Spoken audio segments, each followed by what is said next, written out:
खुरम शहजाद माहिर माशियात हमारे साथ मौजूद हैं। उनसे ओवरऑल सिचुएशन पे बात करते हैं, क्योंकि आज वज़ीर ख़जाना इसहाक़ डार साहब ने भी पोस्ट बजट न्यूज़ कॉन्फ्रेंस की है और उसमें उन्होंने कहा कि ये जो बजट हमने पेश किया है ये रवायत से हटकर पेश किया और ग्रोथ होगी और मुल्क की तरक्की होगी, वो काफ़ी पुरुमीद दिखाई दे रहे हैं। खुरम शहजाद साहब, बहुत शुक्रिया बोल न्यूज़ को वक्त देने के लिए। ये जो वफाकी बजट पेश किया गया है 14,460 अरब रुपये का, बजट के बाद जो पोस्ट न्यूज़ कॉन्फ्रेंस की गई है जिसमें वो ये कह रहे हैं कि बिजनेस सेक्टर जो कि काफ़ी बुरी तरह हिट हुआ है इस बजट में, माहिरीन भी ये बात कर रहे हैं, तो वो ये कह रहे हैं कि हम कारोबारी तबके के साथ बात करने के लिए तैयार हैं, उनको भी उनके तहफ़्फ़ुज़ात दूर किए जाएंगे। आप क्या समझते हैं कि ऐसा होने जा रहा है और जो बिज़नेस कम्युनिटी है इनको कुछ रिलीफ मिलेगा? जी देखिए, मुझे लगता है कि काफ़ी ज़्यादा बिजनेस कम्युनिटी को जो है वो टैक्सेस का सामना करना पड़ेगा। सुपर टैक्सेस को पहले कुछ सेक्टर्स पे था, अब सारे सेक्टर्स पे आ गया है। उसके अलावा विंडफॉल एक बड़ा टैक्स लगाया गया है 50%। आपके 5 साल के जितने बड़े बड़े प्रॉफिट्स आपने अगर कमाए, तो बड़े गेन्स कमाए, इनकम कमाई, उस पर भी आप 50% उसका दे देंगे। तो ये तो सीधा सीधा जो ऑलरेडी टैक्स आपकी इनकम हो चुकी है या जो भी गेन आपने कमाए हैं, जो भी किसी वजह से आपको बड़ा प्रॉफिट हुआ है, उस पर आप 50% देंगे। तो ये मेरे ख्याल में ये बहुत बहुत बड़ा एक। तो खुरम साहब, इससे तो जो बिजनेस सेक्टर है वो एक बिजनेसमैन जो है वो तो डिस्करेज हो जाएगा। खुरम शहजाद साहब, जो अब आप ठीक तरह से सुन पा रहे हैं? जी आप बोले। मैं ये अर्ज कर रही हूँ खुरम शहजाद साहब कि इस तरह से तो जो बिजनेस सेक्टर है वो तो डिस्करेज हो जाएगा। मुल्क में ऑलरेडी हम ये देख रहे हैं कि सरमायाकार सरमायाकारी करने के लिए रेडी नहीं है और उसके बाद इतने टैक्सेस, फिर इंटरेस्ट रेट जो बताया जा रहा है वो भी 21% तक होगा। तो इतने टैक्सेस के बाद जो बिजनेस सेक्टर है वो तो डिस्करेज हो जाएगा और वो पीछे हट जाएगा।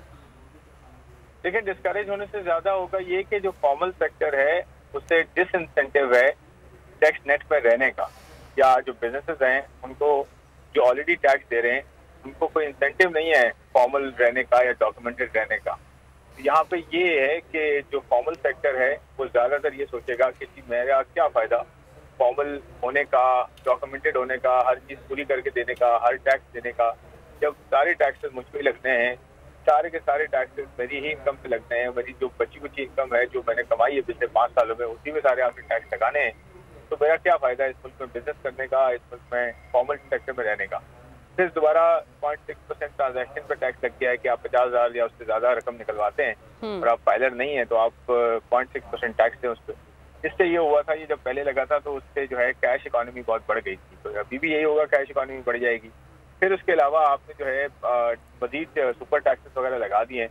तो मेरे ख्याल में शायद गवर्नमेंट ये सोच रही है कि फॉर्मल सेक्टर से टैक्सेस लेके आप जो है अपनी मुराद भी पूरी करेंगे, अपनी जो है वो गवर्नमेंट की सैलरीज आपने बढ़ाई हैं, पेंशन बढ़ाई हैं आपने, वो सारी पूरी करेंगे, डेवलपमेंट आप पूरी करेंगे, डिफेंस पूरा करेंगे और आप लोगों को भी देंगे। तो मेरे ख्याल में ये सारी चीजें वही एक स्टैंडर्ड जो बजट होता है, बल्कि उसमें भी इस तरह की। यानी आप ये कह रहे हैं कि ये एक पॉपुलिस्ट बजट था, यानी आइंदा जो अपकमिंग इलेक्शंस हैं उसकी तैयारी थी?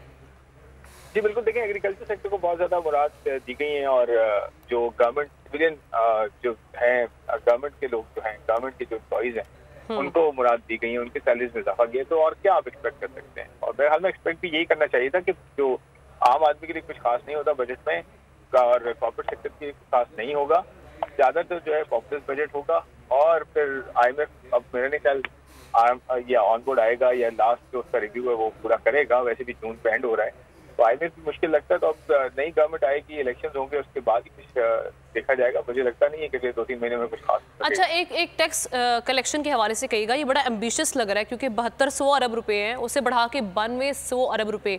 ये आप समझते हैं इकोनॉमी पे इतना दबाव है, ये वसूलियाँ कैसे होंगी, कहाँ से ये पूरा होगा? ये पूरा जो गैप एक बहुत बड़ा दिखाई दे रहा है।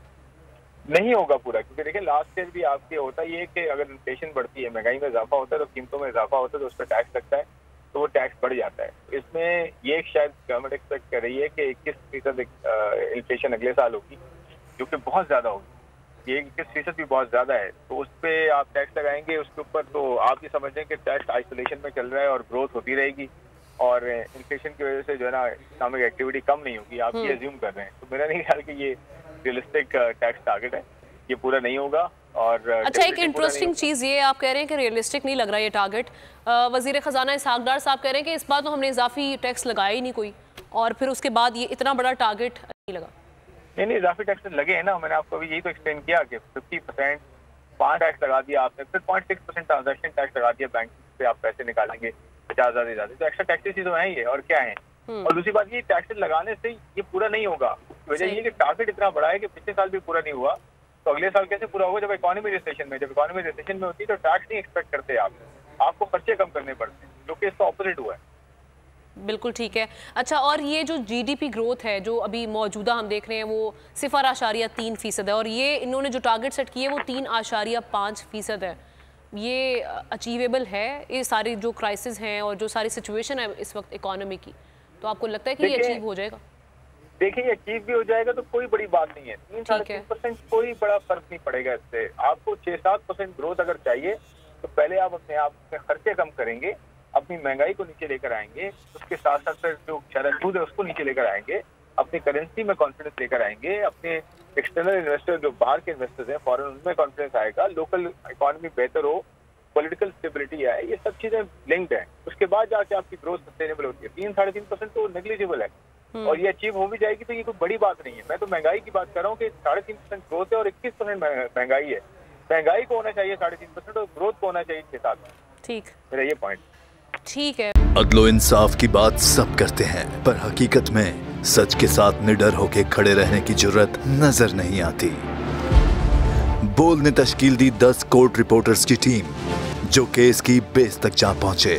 पैनल पे सफे अव्वल के legal experts. Court round up Neelam Arshad के साथ, सिर्फ बोल पे। सब्सक्राइब करें और बेल दबाएं ताकि कोई खबर रह न जाए।